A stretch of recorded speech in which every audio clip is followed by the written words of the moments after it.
Worried, scared. You know, what's going on really was just kind of just strange. Neighbors say the first patrol car showed up early Friday morning outside this house. More sheriffs, you know, showing up, and forensics, which got a little too scary. They say this is home to a kind couple.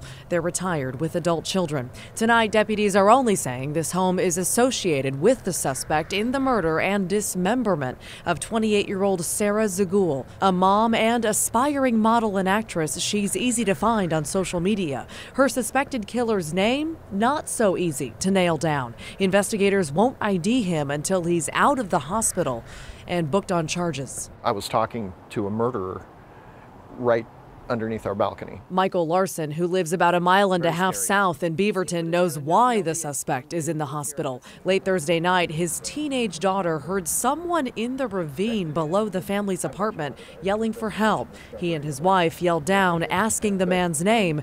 He only responded, "Help." And then I called 911, and then she told him help was on the way. And that was the only time he responded appropriately. He said, "Thank you." And so then just a few minutes later, all the police started just converging on this area. It wasn't until the next morning that Larson learned the man he heard was the man authorities were searching for in Zagul's killing. While in that ravine, they said he'd tried to kill himself. A surreal encounter similar to how people back in this neighborhood feel. One neighbor pointing out that car, the car where deputies found Zagul's remains stuffed in suitcases in the trunk.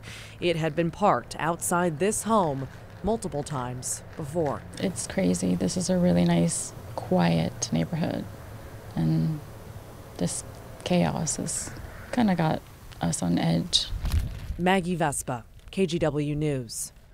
So tonight we are hearing from some of the people who knew Zagul. Mark Gailey is a tattoo artist at a shop in Southwest Portland, and he says Zagul used to be a customer there and that they were good friends. Gailey says she hung out at the shop and she was full of life. She was just, she's an aspiring model. She was a mother. She loved her child. She was just, you know, she had a light and a joy to her whenever she came in. She kind of lit up the room a little bit, and, you know, became people's friends instantly. Gailey also says they had a lot of mutual friends and lived close to one another.